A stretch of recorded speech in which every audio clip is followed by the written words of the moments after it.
A primeira providência, toda vez que a gente tem um operador, é determinar a matriz que a gente chamou de A, que seria a matriz do operador da base canônica para a base canônica, que a gente sabe, né, que pode obter rapidamente só calculando o operador em cada vetor da base canônica e depois pegando as componentes, que serão os próprios escalares da combinação linear, e colocando nas colunas da matriz A.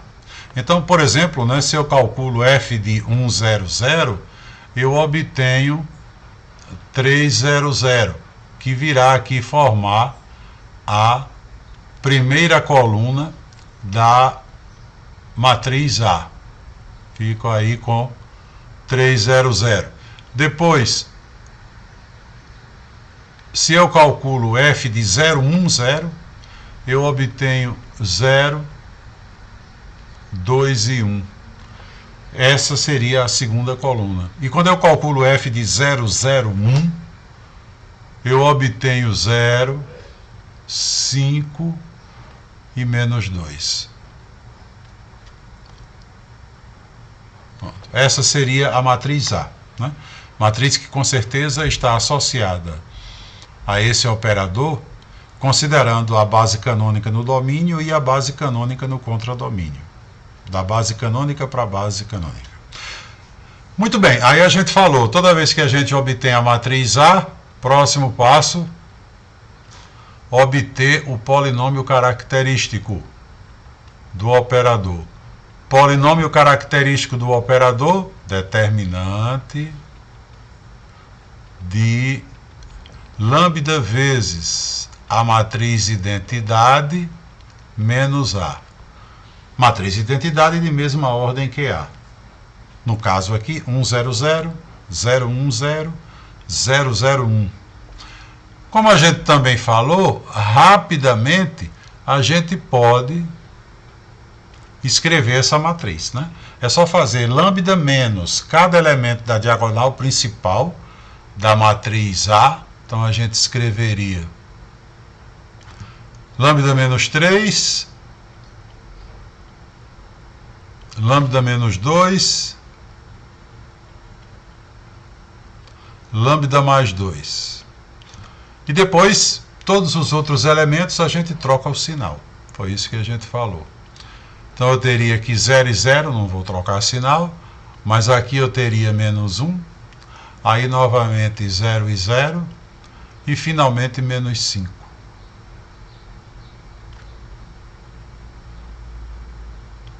Pronto. O determinante dessa matriz seria o polinômio característico. Ou seja, né, o polinômio característico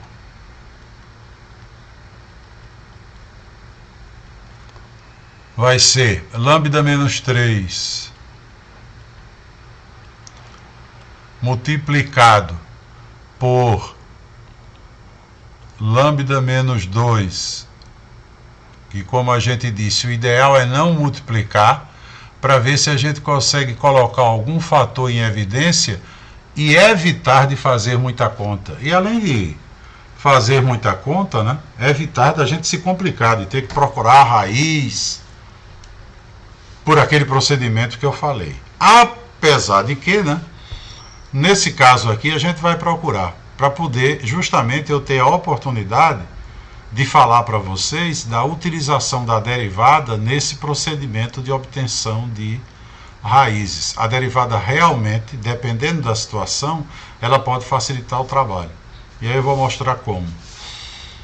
Primeiro que na terça-feira passada, né, na quinta-feira passada, a gente falou como seria o procedimento, né? Seria listar os divisores do termo independente e aí procurar uma raiz dentre esses divisores. Bom,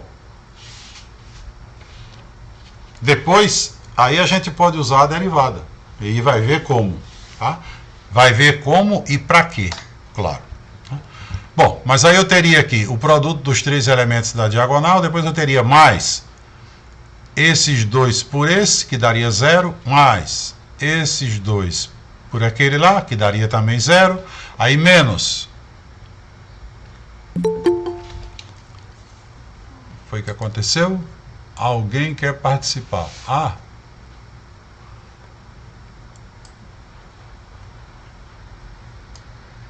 Bom, não sei o que aconteceu, acho que, não sei se entrou a pessoa, mas saiu aqui. Ah, entrou.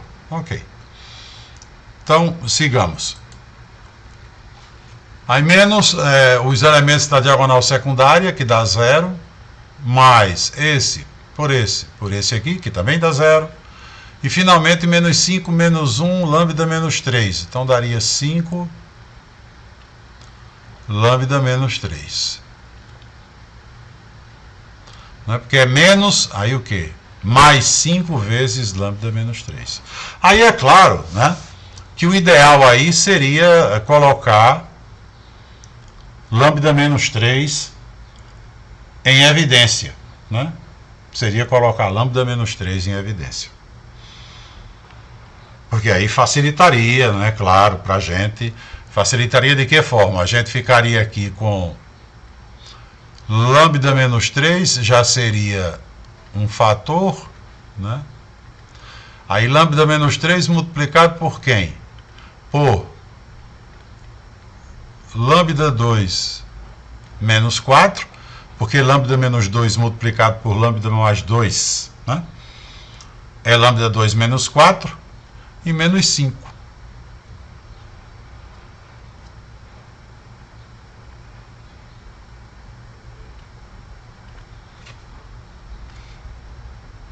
Então, na verdade, teria um polinômio do terceiro grau bem simples. Eu teria lambda menos 3 multiplicado por lambda 2 menos 9. Né? Lambda 2 menos 9 é mais uma vez, né, um produto, o resultado de um produto de A menos B por A mais B, onde A é lambda e B é 3, porque A menos B multiplicado por A mais B é quem me fornece a diferença de 2 quadrados. Aqui eu tenho exatamente a diferença de 2 quadrados. Né? Lambda 2 menos 9 é a mesma coisa, eu preciso olhar e reconhecer que isso é a mesma coisa que lambda 2 menos 3 ao quadrado. Então, na verdade, a melhor maneira de você escrever o característico é exatamente dizendo que ele é lambda menos 3, lambda menos 3 por lambda mais 3. Né? Porque lambda 2 menos 3 ao quadrado é lambda menos 3, lambda mais 3. E aí o que é que acabou acontecendo? A gente não precisa resolver equação alguma. Né? Na verdade, o característico vai ser escrito como lambda mais 3 multiplicado por lambda menos 3 ao quadrado. Né? Isso significa que esse característico tem duas raízes.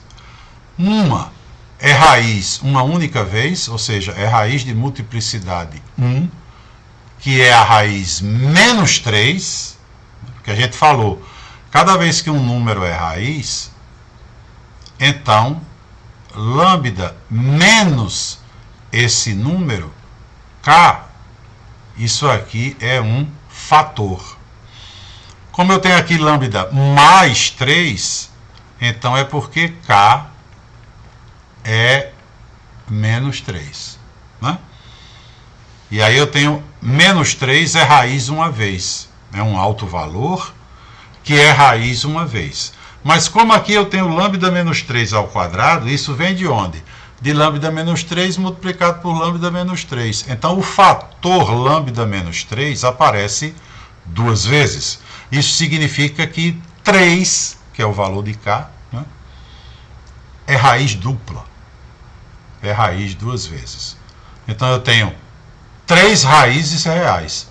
Uma é raiz uma vez e a outra é raiz duas vezes. Nenhuma raiz complexa. Esse é o diagnóstico, né, do polinômio característico aí desse operador, né?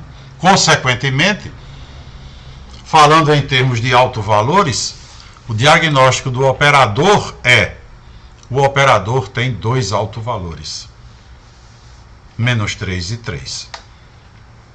Só que o autovalor 3, ele tem multiplicidade 2 em relação ao polinômio característico. Muito bem, mas para que eu possa falar da utilidade, né, da derivada, então a gente vai retornar aqui, né? Bom, a gente já sabe qual é o final da história do característico, né? A gente acaba de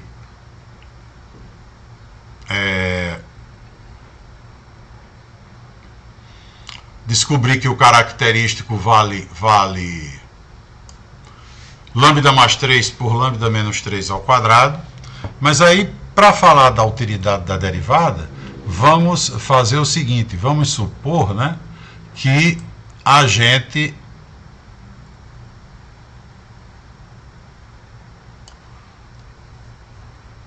nesse ponto, em vez de fazer a interpretação correta, né, em vez de não multiplicar, a gente multiplicasse. Porque pode ser que em algum outro caso a gente não possa colocar nada em evidência e tenha que, de fato, trabalhar, né, para obter as raízes. Certamente na lista há problemas dessa natureza, então a gente precisa saber. Quando não tenho nenhum fator em evidência, como é que eu faço, né? A gente tem aquele procedimento sobre o qual a gente falou quinta-feira da semana passada.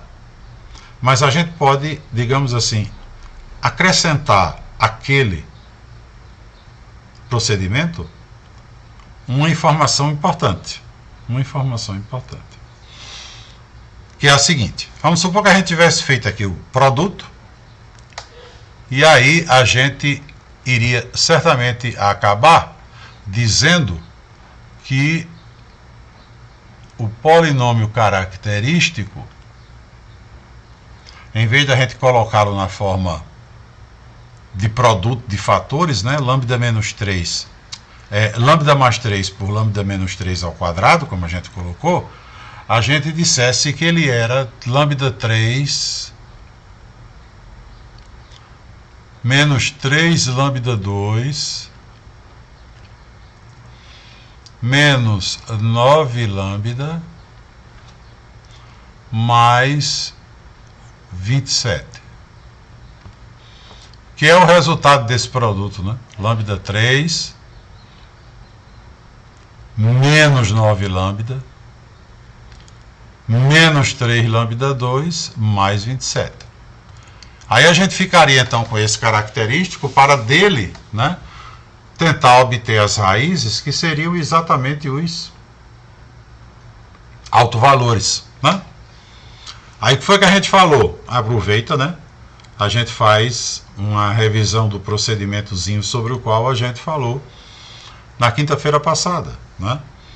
A gente aproveita para fazer essa revisão, lembrando que, primeiro de tudo, o coeficiente aqui do termo de maior grau é 1, então eu vou pegar o termo independente e vou tentar encontrar uma raiz, né, através dos divisores do termo independente. Aí, quais são os divisores de 27? Quais são os números que dividem 27? A gente falou quinta-feira que o sinal aqui conta, tenho que considerar o sinal.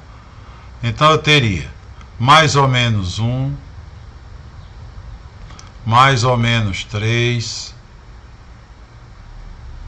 mais ou menos 9 e mais ou menos 27. Pronto. Todos os números que dividem 27 estão aí. 1, 3, 9, 27, ou menos 1, menos 3, menos 9 e menos 27.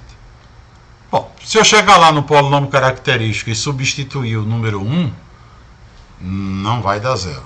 Não vai dar zero, porque se eu substituir o número 1, o que é que vai acontecer?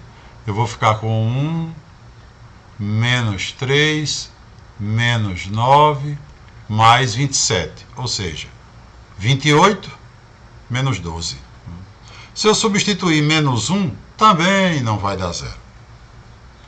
Então, os dois primeiros divisores, né, não me forneceram uma raiz. Quando eu substituo 3, aí dá zero. Né? Dá zero quando eu calculo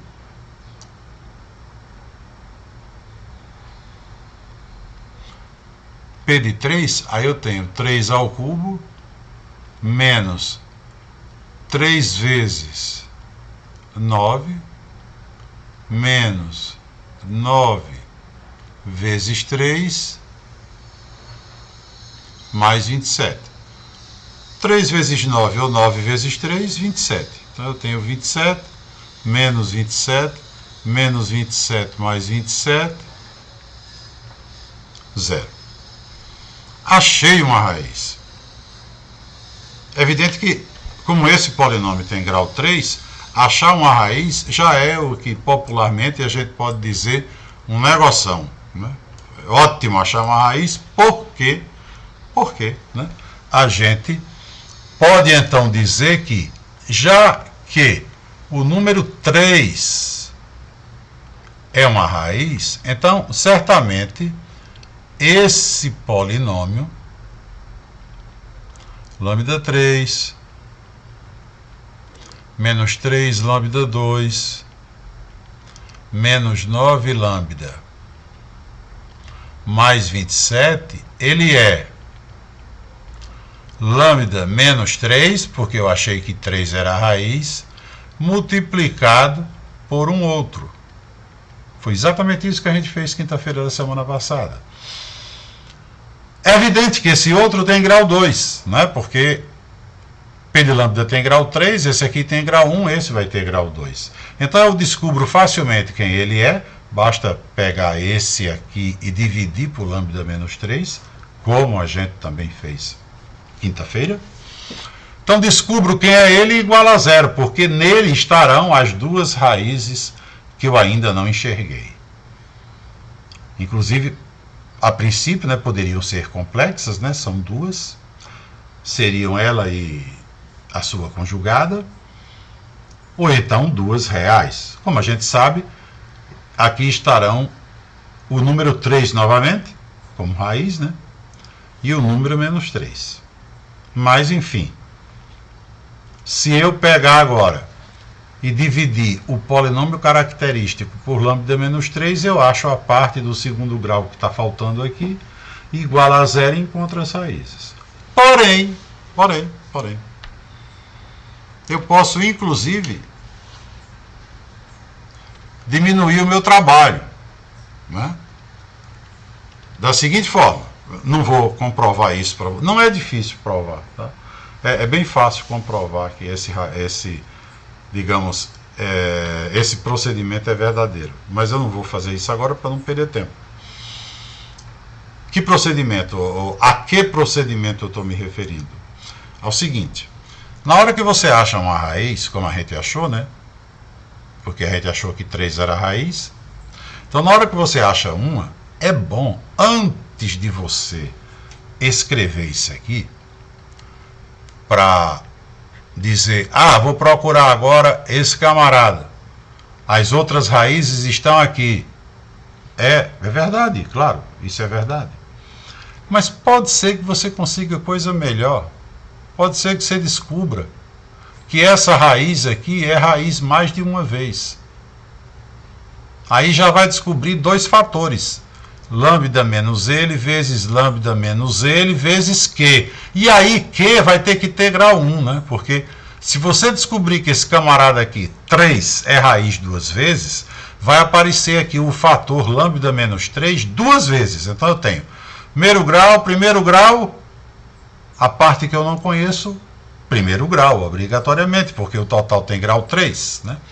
Aí você vai dizer qual é a vantagem. Até que com grau 3 não tem tanta vantagem, porque eu dividindo aqui por lambda menos 3, vou ter um polinômio do segundo grau que eu sei que dele eu extraio as raízes sem grande problema, né? É uma equação do segundo grau. Mas, suponhamos, né, que esse camarada tivesse grau 4, não precisa ir para muito longe. Grau 4. Se você tem um de grau 4 e achou uma raiz, esse camarada aqui tem que ter grau 3. Aí você vai procurar o restante das raízes aqui. Aí vai aplicar todo o procedimento de novo. Lista os divisores do termo independente, blá blá blá, blá blá blá, blá blá blá. Por quê? Porque ele tem grau 3, né? Agora, se você descobre que essa raiz aqui é raiz, por exemplo, 2 vezes, vai aparecer o fator aqui 2 vezes. Aí raciocine comigo. O grau total é 4. Aí aqui grau 1. Próximo fator, grau 1. Então o Q tem que ter grau 2. Resolvi o problema. Porque achando o Q de grau 2, eu consigo as raízes de Q sem dificuldade. Não é? Portanto, é muito bom saber que, já que você encontrou uma raiz, é possível descobrir se aquela raiz que você encontrou é raiz uma vez só ou é mais de uma vez. Ou seja, em outras palavras, digamos, formalmente falando, é importante descobrir a multiplicidade daquela raiz. Quantas vezes ela é raiz. E como é que eu sei isso? É fácil demais. O polinômio característico, né, é P de lambda igual a lambda 3 menos 3 lambda 2 menos 9 lambda mais 27. O que foi que você fez para descobrir que 3 era raiz? Substituiu aqui, né? Calculou P de 3. P de 3 deu 0. Conclusão, lambda igual a 3 é raiz. Até aí você está sabendo que lambda igual a 3 é raiz uma vez, porque você testou, né? E o número 3, no lugar do lambda, lhe deu 0. Então ele é raiz uma vez. Mas é possível, como eu disse, descobrir logo quantas vezes o número 3 é raiz. Como é que eu faço isso? Eu pego P de lambda e derivo. Tá? Já estou com o número 3 como raiz uma vez. Tá? Claro, só posso, ou só devo, né, aplicar esse raciocínio que a gente está falando sobre ele, quando eu já sei que um número é raiz. Então eu já sei que o número 3 é raiz. Aí eu derivo o polinômio com o qual eu estou trabalhando, aqui no caso o característico, né? Num outro problema qualquer, o polinômio que você tiver em mãos e que esteja querendo descobrir as raízes dele, deriva. Então, vamos lá. A gente obtém aqui 3 lambda 2 menos 6 lambda menos 9. Derivamos o polinômio característico. Aí, na derivada, eu substituo o 3 novamente. Aí quanto vai dar? 3 ao quadrado, 9. Vezes 3, 27. Menos 6 vezes 3, 18. Menos 9. 27 menos 18, 9. 9 menos 9, 0. Então, o 3 zerou o polinômio e zerou a derivada do polinômio. Isso significa que até agora o 3 já é raiz duas vezes. Quando uma raiz, né, também zera a derivada primeira, é porque ela é raiz mais uma vez. Será que ela é raiz 3 vezes? Poderia ser. O polinômio tem grau 3. Né? Como é que eu sei? Derivo de novo. Calculo P duas linhas de lambda. P duas linhas de lambda, 6 lambda, menos 6. Substituo o 3, não dá zero. Porque se eu colocar o 3 aqui, vai dar 6 vezes 3, 18. Né? Menos 6 não é zero. Então, acabou a história do 3. Mas eu fiz uma descoberta muito boa. Né? Eu descobri que ele é raiz duas vezes. Logo, né? Na historinha aqui da divisão, como eu descobri que ele é raiz duas vezes, eu posso chegar aqui e dizer, olha, o polinômio característico vai ser lambda menos 3 por lambda menos 3, ou seja, lambda menos 3 ao quadrado por Q de lambda. Aí agora eu vou buscar um Q de lambda sabendo que ele tem grau 1. Aí não tem nem graça achar a raiz. A raiz já virá na cara dele. Né? Basta que eu então diga que Q de lambda nada mais é do que P de lambda, o característico aqui, né? Dividido por lambda 2 menos 6 lambda mais 9, que é isso aqui, né? Lambda menos 3 ao quadrado é lambda 2 menos 6 lambda mais 9.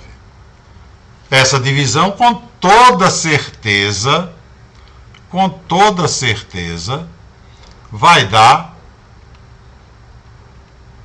lambda mais 3, né? Que foi exatamente a fatoração que a gente encontrou para o característico, lambda mais 3 multiplicado por lambda menos 3 ao quadrado. Então pode parecer que sendo grau 3 isso não tenha a menor utilidade. Pode não ter. Mas eu acho que pelo que eu expliquei, se você tiver um grau maior do que 3, tem uma utilidade enorme. Já pensou você resolvendo uma equação polinomial do 5º grau? De repente você descobre que um número é raiz 3 vezes. Ele anulou o polinômio, anulou a derivada primeira e anulou a derivada segunda. Ele é raiz 3 vezes. Então você divide por, digamos, x, né, que a variável seja x, você divide por x menos essa raiz ao cubo. Então, seu polinômio original, grau 5, dividido por 1 de grau 3, vai dar 1 de grau 2. Acabou o problema. O de grau 2 eu sei achar as raízes com facilidade. Então, era essa a observação que eu queria fazer para vocês, porque ela é útil tanto quando você está estudando autovalores e autovetores, né? Como em qualquer outra situação onde você precise resolver uma equação polinomial. Em qualquer outra situação dessa natureza, essa informação eu acredito que seja importante. Né? E normalmente ninguém fala nisso, né? E ninguém conhece esse resultado. Eu não sei porque ninguém estuda mais polinômio, um troço básico, fundamental, mas não se dá mais a menor atenção para isso. Polinômio era algo que se estudava muito no ensino médio. Hoje, ninguém nem liga. Quando você fala em multiplicidade, fatoração, tanto é que vocês hão de reconhecer, né? Quando a gente está falando nos espaços vetoriais, o espaço vetorial em relação ao qual se tem mais, digamos assim, mais precaução, né? Se tem mais cuidado de trabalhar, é o espaço dos polinômios. E a razão, evidentemente, não é porque ninguém aprendeu, é porque ninguém estudou. Praticamente ninguém estudou polinômio, né? Mas fica aí então essa observação que é bastante útil e que eu tenho certeza aqueles que farão séries de equações diferenciais vão utilizá-la quando forem estudar um tipo de equação diferencial muito especial, que é a equação diferencial linear com coeficientes constantes. Muito bem, então, feita a observação, vamos seguir aqui no nosso probleminha, né? Porque agora a gente já sabe que o polinômio característico desse operador, né, é P de lambda igual a lambda mais 3 por lambda menos 3 ao quadrado. Esse é o característico, né? Consequentemente,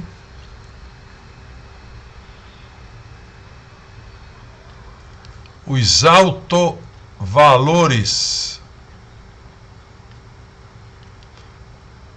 que nós conseguimos determinar são lambda 1 igual a menos 3 e lambda 2 igual a 3. Lembrando, né, já que a gente está falando muito sobre polinômio, aproveitando para passar para vocês algumas sugestões, mas para a gente não ficar só no campo das sugestões, né, batizando as coisas formalmente, né, eu acredito que todo mundo sabe o nome desse 2 que aparece aqui em cima, né? Esse 2 é chamado de multiplicidade da raiz 3, né? 3 é raiz duas vezes, então o número 2 é chamado de multiplicidade, e ele indica quantas vezes, né, o número 2 consegue ser raiz desse polinômio. E o número 3 consegue ser raiz desse polinômio. E o número 3 consegue isso duas vezes. Só que, na verdade, quando a gente trabalha em álgebra linear, esse númerozinho ali, ele evidentemente continua sendo chamado de multiplicidade. Multiplicidade da raiz. Multiplicidade, então, do alto valor, né? Só que, em álgebra linear, existem duas categorias de multiplicidade. A multiplicidade algébrica, que é essa. Então, a raiz 3 tem multiplicidade algébrica 2, tá? E também a gente tem a multiplicidade geométrica. Que aí, se vocês ouvirem essa denominação, aí vocês vão saber o que significa. Eu chego lá daqui a pouco, tá? Muito bem, então encontramos os autovalores, vamos fazer o quê? Vamos, para cada alto valor, resolver a equação T de V igual a lambda V. Então, por exemplo, a gente pode começar com o alto valor menos 3, né? Desculpe, não é T, né? Aqui é F. Então, começando com lambda 1 igual a menos 3, né, a gente vai resolver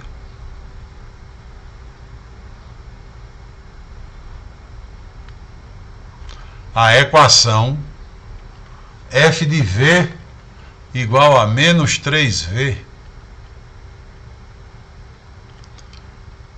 F de v igual a menos 3v, supondo, né, v como sendo ABC, porque nós estamos no R3. Muito bem, então, como é que fica isso aqui? A F está aqui em cima. Então, para a gente não perder muito tempo, né? Vamos logo colocar o sistema aqui. F de ABC vai aparecer 3A, 2B mais 5C, B menos 2C. Então, aqui à esquerda F de V, à direita menos 3V. Então, menos 3A menos 3B, é isso, menos 3C. Bom, primeira equação vai dizer que A é zero, né? Porque passando menos 3A para lá, eu tenho 6A igual a zero, consequentemente, A igual a zero. A segunda equação e a terceira são iguais, porque vão nos dar a mesma coisa, né? O que é isso aqui? É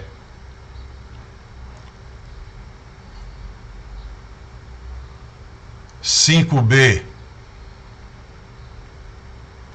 mais 5C igual a zero, e a outra B mais C igual a zero, né? Passando menos 3B para cá, 3B, mais 2B, 5B. Então, 5B mais 5C igual a zero. E a de baixo, passando menos 3C para lá, fica mais 3C, menos 2C é C. Então, na verdade, as duas nos dão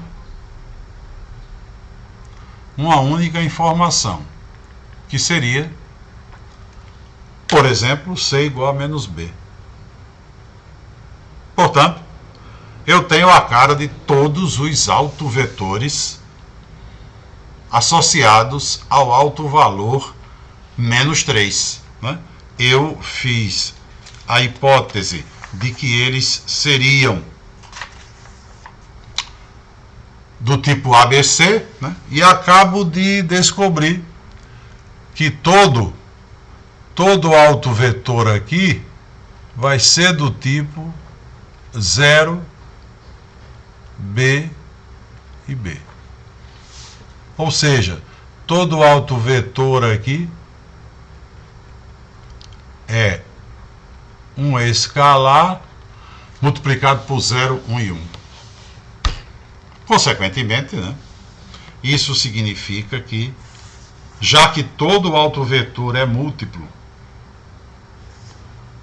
de... Desculpe, é menos B, né? Eu troquei um sinal aqui, né? Já que todo autovetor é múltiplo de 0, 1 e menos 1, então posso dizer, né, que para lambda igual a menos 3, eu tenho o autoespaço como sendo o subespaço gerado pelo vetor 0, 1 e menos 1. É evidente que esse vetor sozinho, ele é gerador, então, como ele é não nulo, ele é LI, então ele sozinho forma a base para o autoespaço gerado pelo vetor, que é ele mesmo, e por isso mesmo, né, a dimensão desse autoespaço é 1. Ou seja, o resumo final para o alto valor menos 3 é o alto espaço associado a ele, é o subespaço gerado pelo vetor 0, 1, menos 1. O conjunto formado unicamente por esse vetor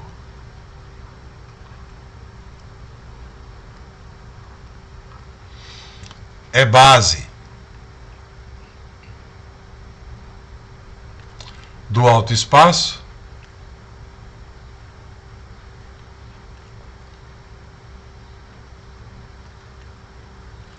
e, como nessa base então só tem um elemento, a dimensão desse alto espaço é 1. Para concluir o serviço, né, vamos fazer as contas quando lambda 2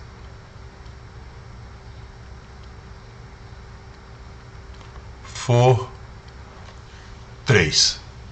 Vamos ver o que acontece quando lambda 2 for 3.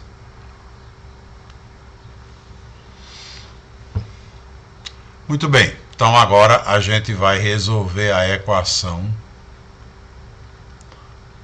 f de v igual a 3v. É evidente que a gente vai manter né, v como sendo ABC,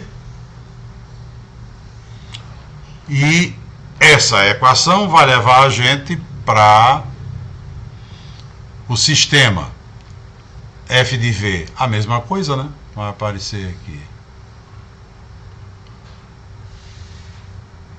3a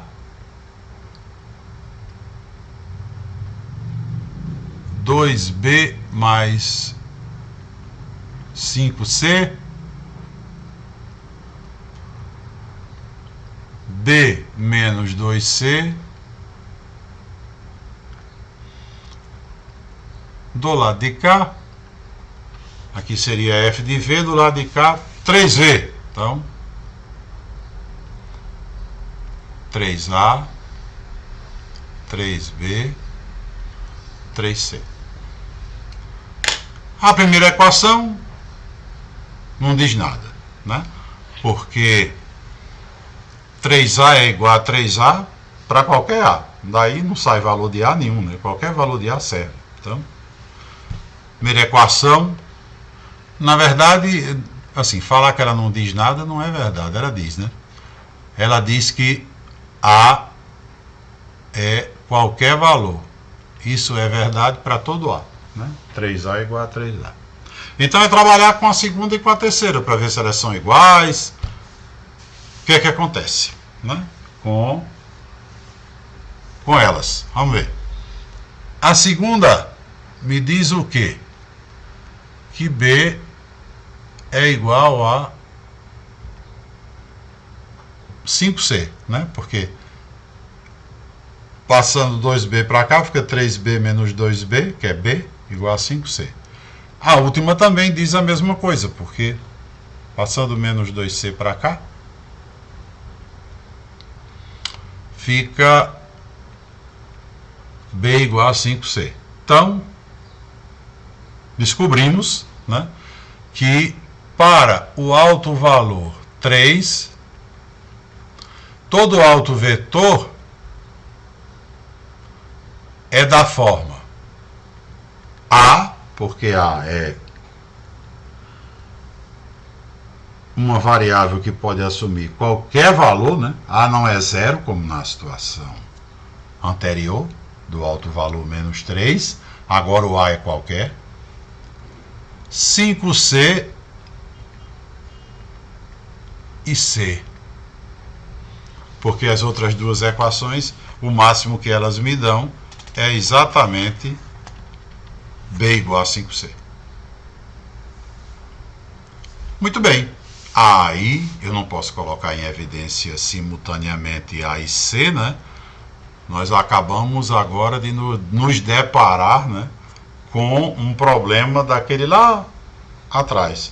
Eu não posso colocar em evidência logo a variável, eu estou buscando geradores, mas, né, o vetor genérico eu achei que tinha a cara A5C, 5C. Então eu sou obrigado, né, antes de colocar em evidência, eu sou obrigado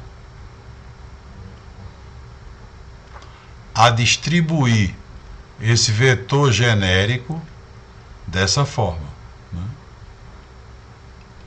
Escrever A00 somado com 05C, 05C. Ou seja, todo autovetor associado ao autovalor 3 é uma combinação linear de 100, colocando A aqui em evidência, e 051, colocando C em evidência. Logo, como todo autovetor associado ao autovalor 3 é combinação linear desses dois vetores, né?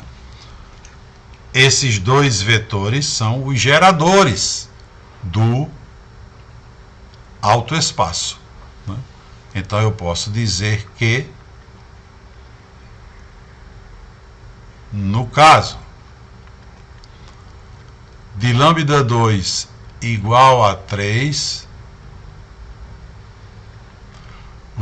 o autoespaço associado ao autovalor 3 é o subespaço gerado pelos vetores 100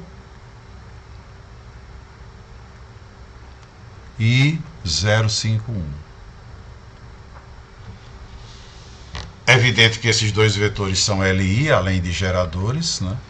Então, eles vão formar uma base, né?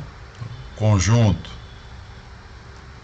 formado pelos vetores 100,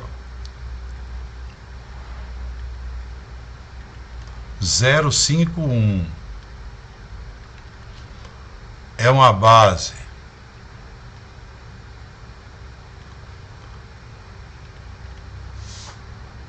desse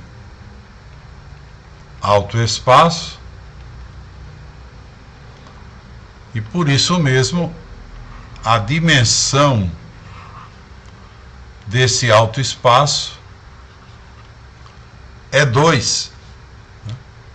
Eu acho que na última aula foi Carlos, né, que me perguntou a respeito de dimensão, se toda dimensão era 1. E aí, por exemplo, apareceu agora um exemplo para, né, mostrar que não, né? Como eu falei, não é obrigado que seja 1 de jeito nenhum, né? Então a dimensão do autoespaço associado ao autovalor 3 é 2. Muito bem. Então, perceba que a gente resolveu 3 exemplos até agora. 3 exemplos. Resolvemos o primeiro no R2, resolvemos o segundo no R3, onde só encontramos um autovalor, porque o polinômio característico tinha uma única raiz real, as outras duas eram complexas, aí a gente tem que desconsiderar. E resolvemos agora o terceiro exemplo no R3, onde o polinômio característico tem 3 raízes reais. Uma raiz que é dupla e que acaba tendo a ela associado um autoespaço de dimensão 2, né? E a outra raiz que é uma raiz simples, tendo a ela associado um autoespaço de dimensão 1. Refizemos as contas, né? E eu falei que iria refazê-las exatamente com a intenção de revisar, né? Com a intenção de revisar. E podemos agora então saber, primeiro, quando é que um operador é diagonalizável? Quando é que eu posso chamar um operador de diagonalizável? E segundo, o que é que isso significa? Então vamos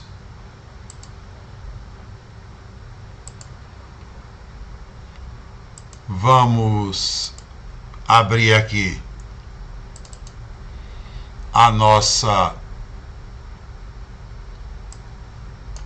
segunda tela.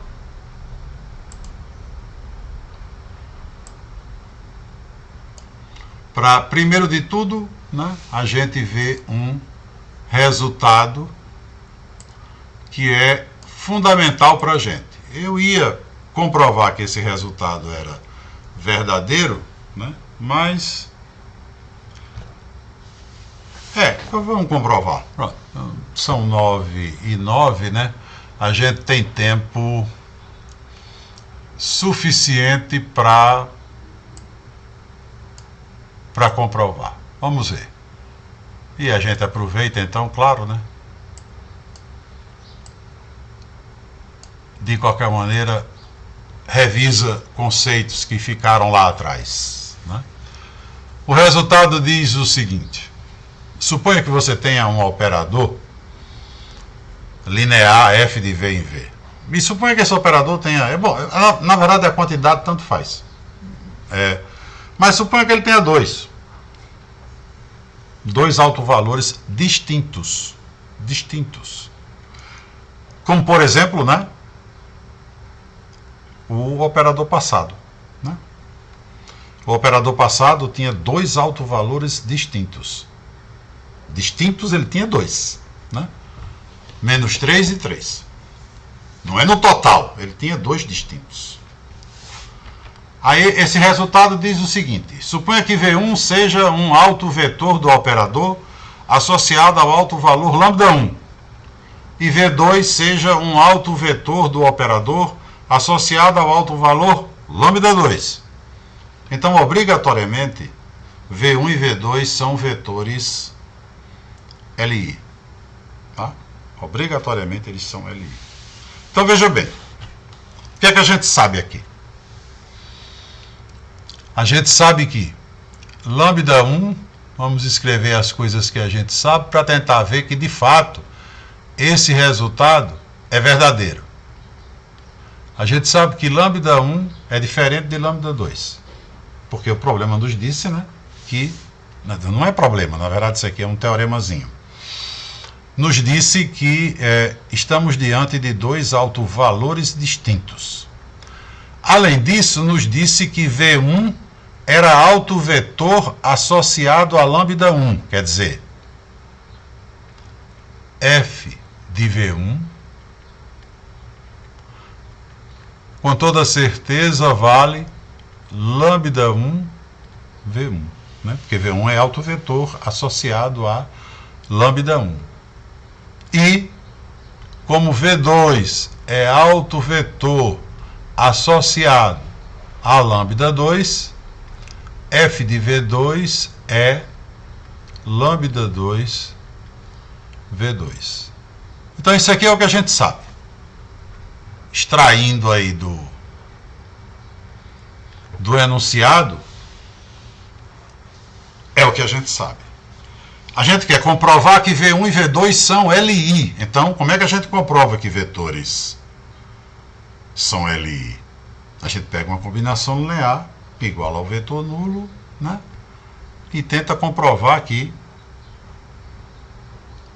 cada escalar é nulo, obrigatoriamente. Né? Dá para lembrar disso? Aliás, eu acho que nunca ninguém esqueceu. Né? Vocês trabalharam com LI e LD, eu creio que desde cálculo vetorial. A álgebra linear veio apenas reforçar esse conceito. Mas, enfim, vamos considerar aqui uma combinação linear AV1 mais BV2 igual ao vetor nulo. Qual é o objetivo?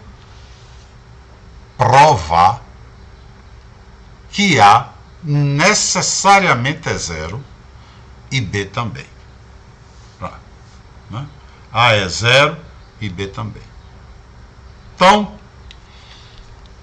vamos pegar essa equação aqui, tá? E multiplicar por lambda 1. Então a gente vai ter uma coisa do tipo A, é evidente que isso não altera nada, lambda 1 é um escalar, né? A lambda 1 V1 mais B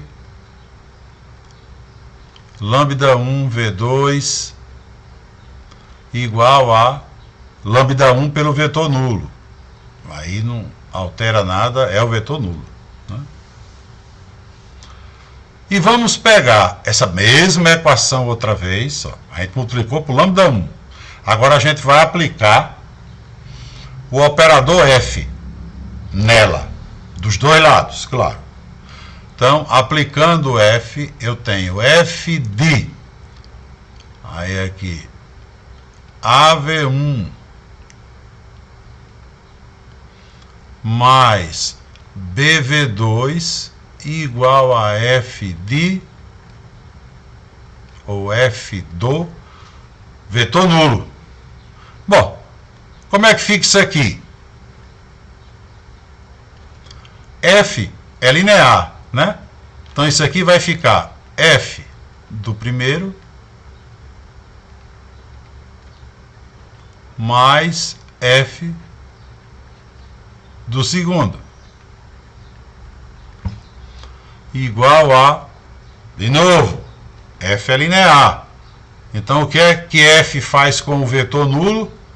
F do vetor nulo é o vetor nulo. Obrigatoriamente, como a gente viu. Não é? E finalmente a gente vai usar o fato de que, novamente, F é linear. Então, isso aqui vai ficar A F de V1 mais B F de V2 igual ao vetor nulo.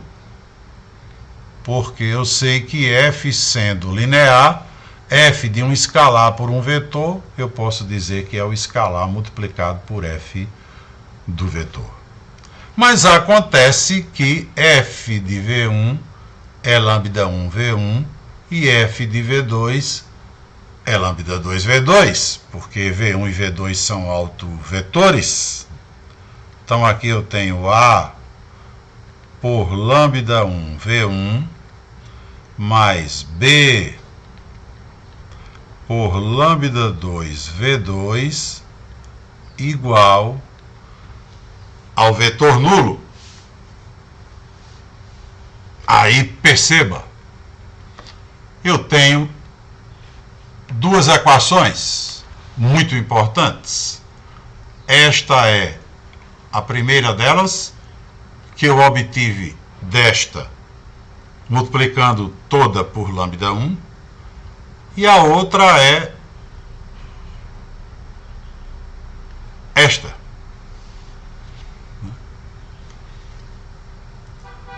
Que eu obtive de novo, né, da primeira,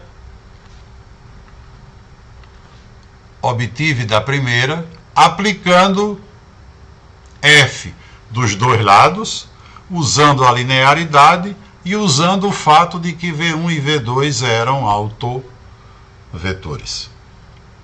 Aí agora o que é que eu faço? Vamos batizar essas equações, né? Vamos chamar essa equação aqui de 1 e vamos chamar essa de 2. Agora, eu vou, para a gente ganhar um espaçozinho aqui, né? Vamos apagar esse cálculo, ele não interessa mais. O que interessa de fato é a equação 2. Aí vamos pegar a equação 2 e vamos levá-la aqui para junto da equação 1. E agora vamos fazer a equação 1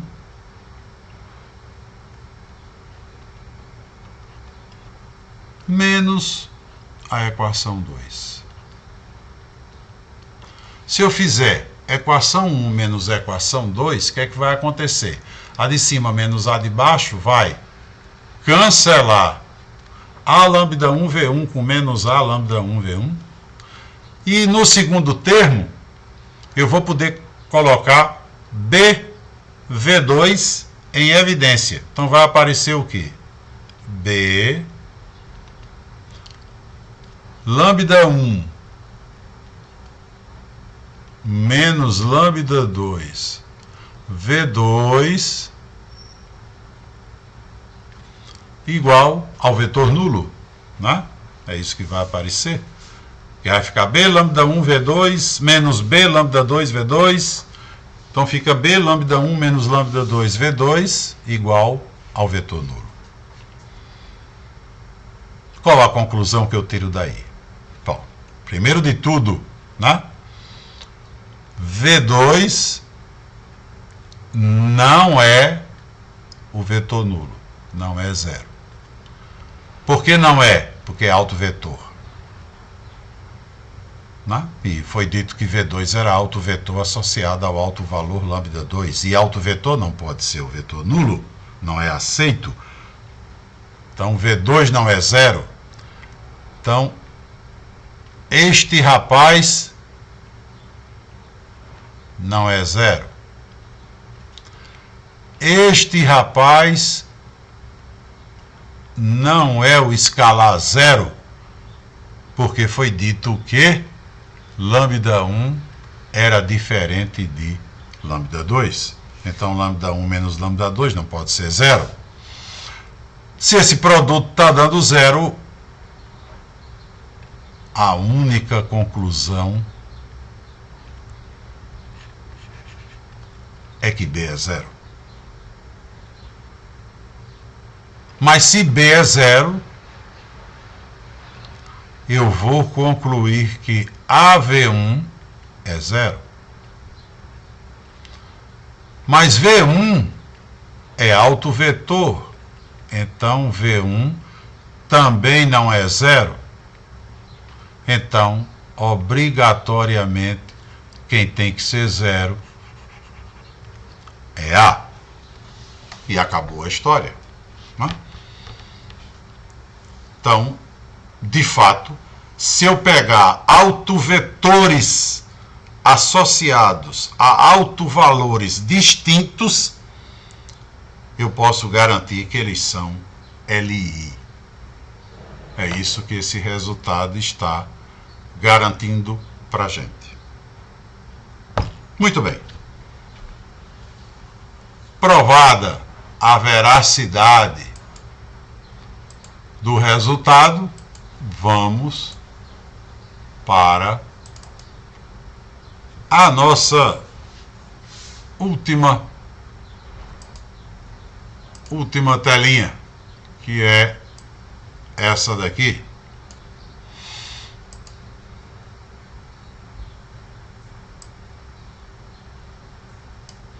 Vamos agora sim, né, ter condições de saber quando é que um operador é diagonalizável e entender o significado disto. Então vamos ver lá. Quando é que eu digo que um operador é diagonalizável? Eu sei que, né, operador é função linear de um espaço nele mesmo. Sei que toda função linear tem infinitas matrizes associadas a ela. Ou seja, tem infinitas matrizes que a representam. Por que infinitas? Porque depende da base, né? Eu posso considerar a base que eu quiser para o domínio, posso considerar a base que eu quiser para o contradomínio, e para cada par de bases que eu considerar, eu vou ter uma matriz que representa a função. No caso, como eu tenho um operador, posso considerar a mesma base para o domínio e a mesma base para o contradomínio. Muito bem. Se por acaso uma dessas infinitas matrizes que representam o operador numa determinada base, né? Se de repente eu encontro uma base de V, vamos chamar de beta, base de V. Se de repente eu encontro uma base beta de V, de tal maneira que a matriz do operador de beta para beta é diagonal, ou seja, se essa matriz é uma coisa do tipo elemento, elemento, elemento, etc., elemento.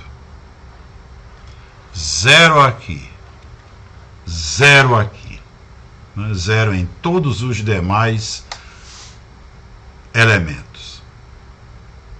Em outras palavras, se eu acho uma base do espaço de tal maneira que a matriz do operador dessa base para essa base é uma matriz diagonal, então eu digo que esse operador é diagonalizável, ou seja, pode ser representado por uma matriz diagonal.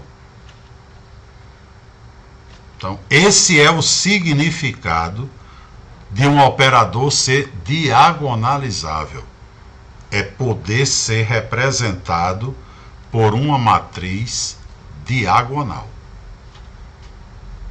E para isso, claro, eu tenho que achar uma base muito especial, né? De tal maneira que, ao calcular a matriz do operador dessa base para essa base, essa matriz seja diagonal.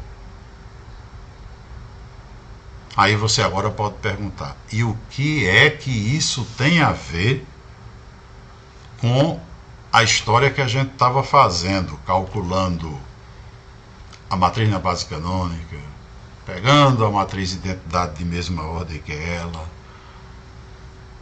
montando uma matriz lambda i menos a, calculando o determinante dessa matriz para poder encontrar o polinômio característico, igualando a zero o polinômio característico para tentar verificar se existiam autovalores.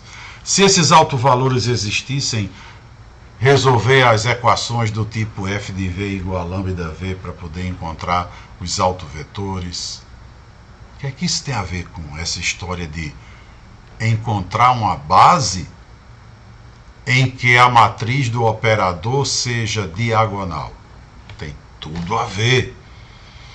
Porque a partir do momento que você sabe o que é um operador diagonalizável, você também precisa saber do resultado que vem logo abaixo, que diz o seguinte: olha, você encontrou os autovalores. Para cada autovalor, você encontrou o autoespaço associado. Para cada autoespaço associado, você encontrou uma base. Não é? Por exemplo, o trabalho que nós acabamos de fazer.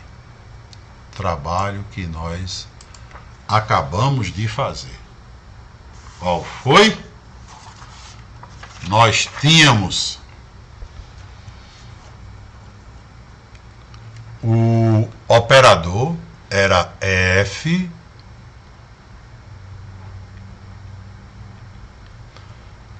de R3 para R3, que era definido por F de XYZ, né, igual a 3x 2y mais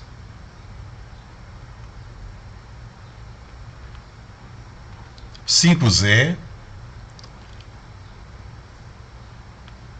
y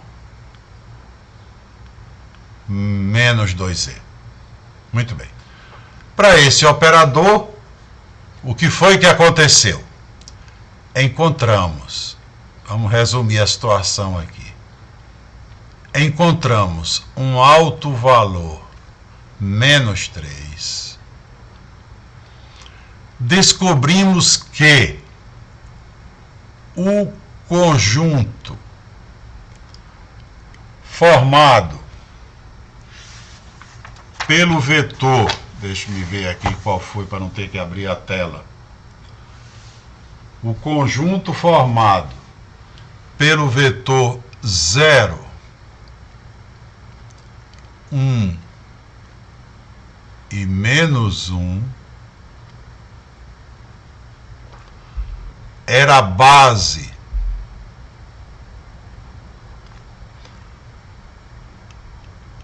do alto espaço associado ao alto valor menos 3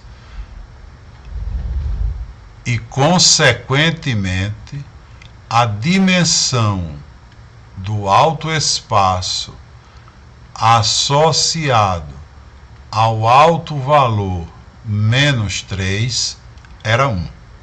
Foi a primeira historinha que a gente contou. A segunda, encontrou o alto valor 3.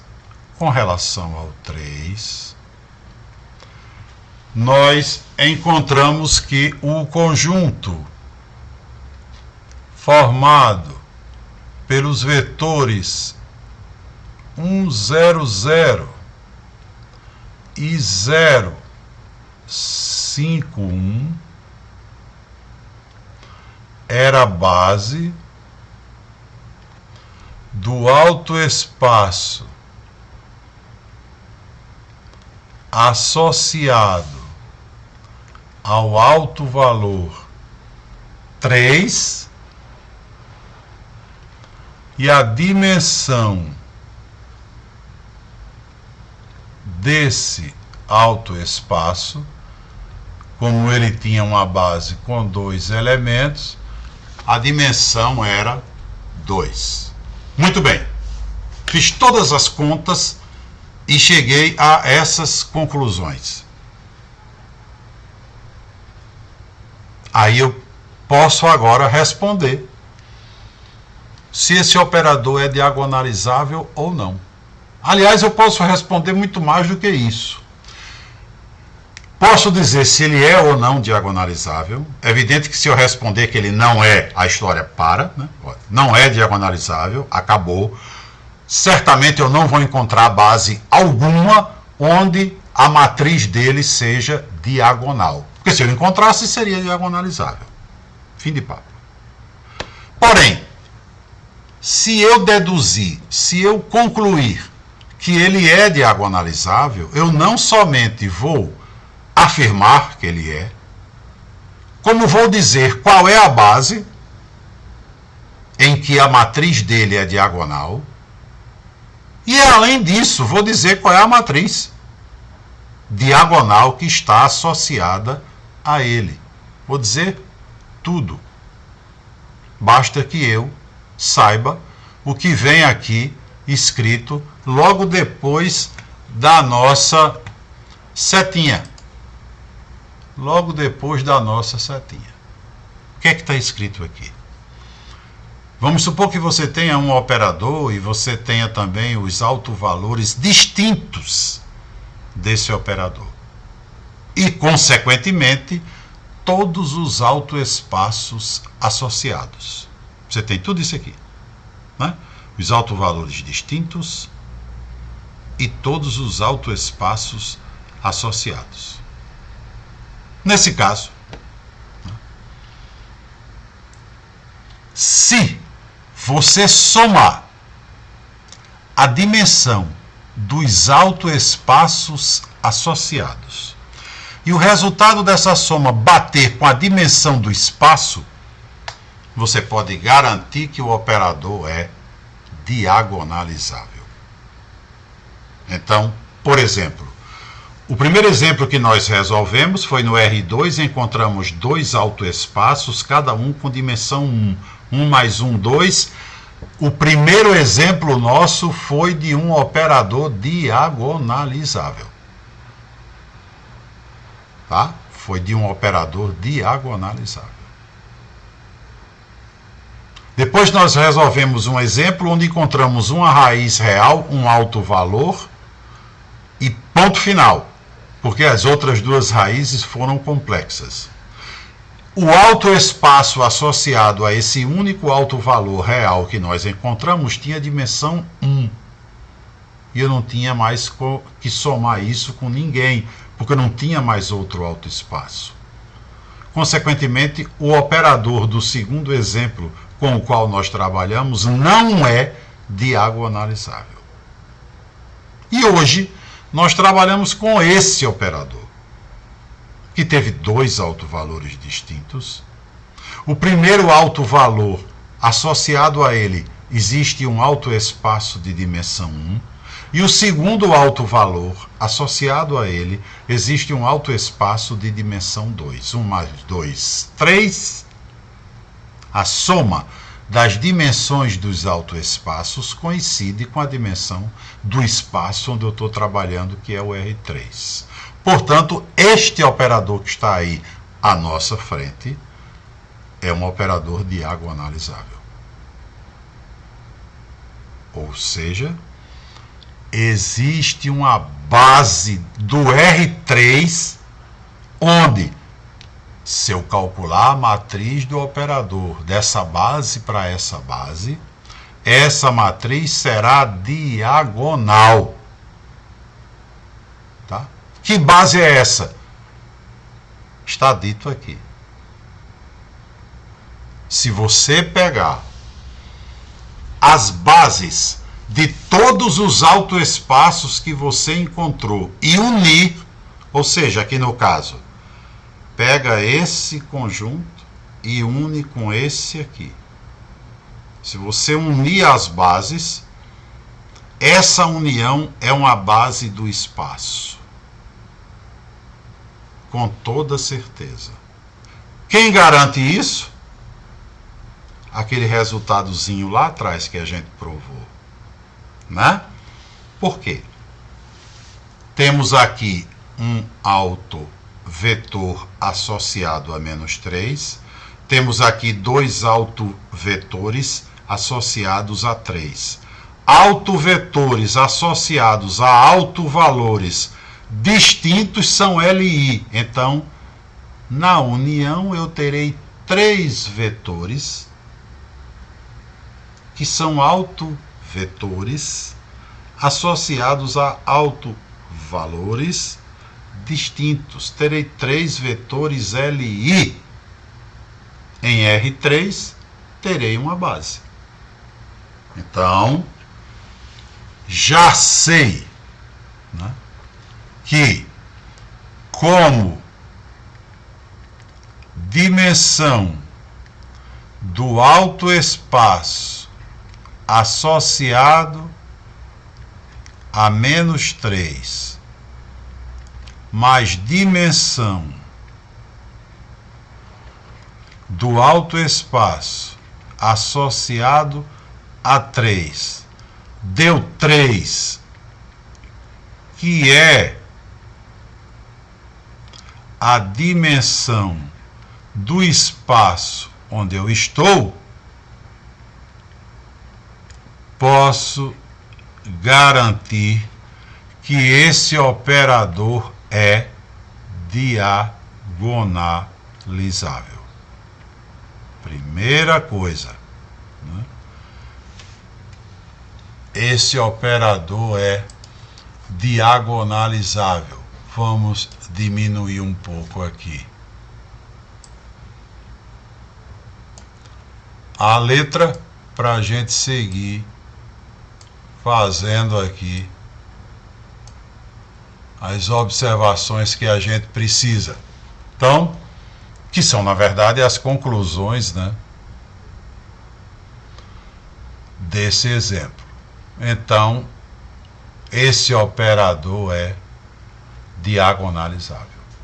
Além disso, acabo de saber que o conjunto beta, formado pelos vetores 0, 1, menos 1, 1, 0, 0 e 0, 5, 1, esse conjunto é uma base de R3, porque, na verdade, ele reúne autovetores associados a autovalores distintos.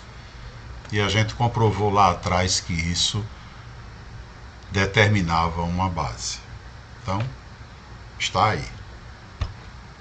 E pode ter certeza que se você calcular a matriz desse operador dessa base para essa base,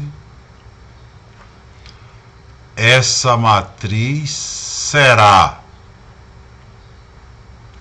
menos 3, 0, 0, 0, 3, 0, 0, 0, 3.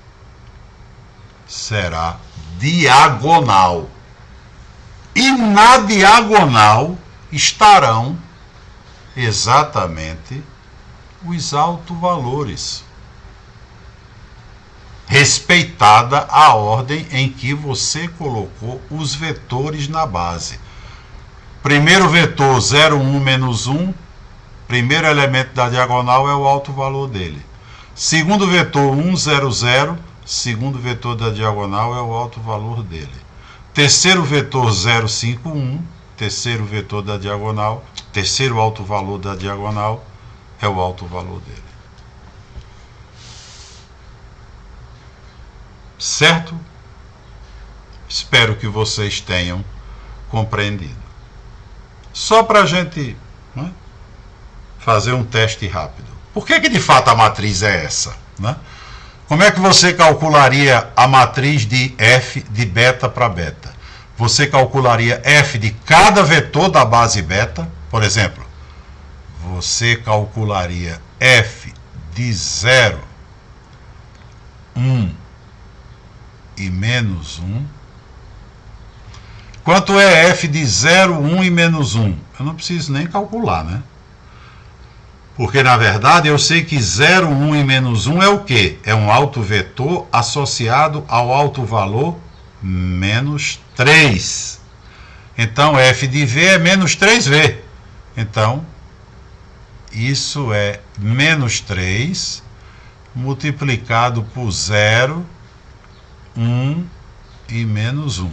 Se eu for lá para a definição, claro que vai dar a mesma coisa, né? Se eu calcular f de 0, 1 menos 1, vai dar 0. 2 menos 5 menos 3, 1 menos 2 menos 1.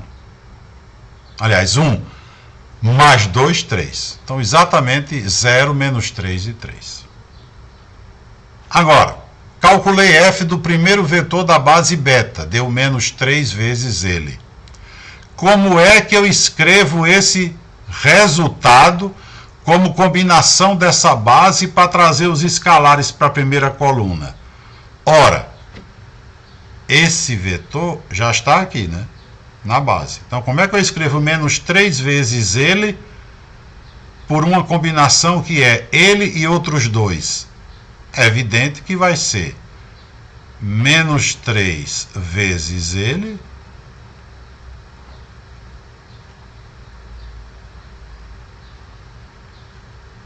mais 0 pelo segundo mais 0 pelo terceiro. Claro, menos 3v é menos 3v mais 0 pelo resto. Lógico, só tem esse jeito. Consequentemente, os escalares formarão a primeira coluna, menos 3, 0, 0. Claro que quando eu repetir o raciocínio para 1, 0, 0, f de 1, 0, 0 será 3 vezes 1, 0, 0. E como é que eu escrevo 3 vezes 1, 0, 0 como combinação desses 3? É 0 pelo primeiro, 3 pelo segundo, 0 pelo terceiro. Lá vem a segunda coluna. E a mesma coisa se repete quando eu considerar 0, 5, 1.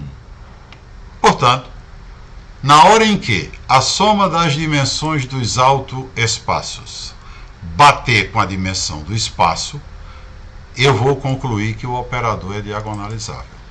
Além disso, reunindo as bases dos autoespaços, eu tenho justamente a base do espaço, onde a matriz do operador será diagonal.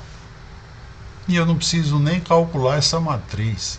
Na hora que eu arrumei os vetores para formar a base do espaço, basta que eu veja em que ordem eu coloquei para colocar uma matriz diagonal onde os autovalores apareçam na diagonal na mesma ordem que os vetores aparecem na base. Porque não é obrigado, né, você colocar o primeiro vetor 0, 1 e menos 1. Você poderia ter colocado 1, 0, 0. Dizer, 1, 0, 0 é o primeiro vetor da base canônica, eu também vou colocar. Nessa união, já que a ordem de elementos é qualquer, eu vou dizer que a base, por exemplo, né, você poderia ter dito, eu vou escrever a tal base beta como 1, 0, 0, aí depois é que eu vou colocar 0, 1 e menos 1, e finalmente eu vou colocar 0, 5, 1. Não tem problema. Esse conjunto aqui que a gente usou como base é uma base e esse que você acabou de escrever também é. Não é a ordem dos vetores que vai alterar. Porém, a ordem dos vetores vai alterar os elementos da diagonal. Lembre-se que há uma correspondência direta. Então, se você disser que a base beta é essa resposta é plenamente aceitável, porém a matriz não será mais essa, né? Como esse está associado a 3, o 3 virá para cá. Esse está associado a menos 3 virá para cá. E esse está associado a 3, 3 aqui de novo. Então ficaria a matriz com 3, menos 3 e 3. E você teria aí as combinações que você quisesse. Mas enfim, todas as matrizes seriam diagonais, não é? E além disso, a união das bases seria a base de V que você iria usar. Em que ordem? Essa é uma opção sua.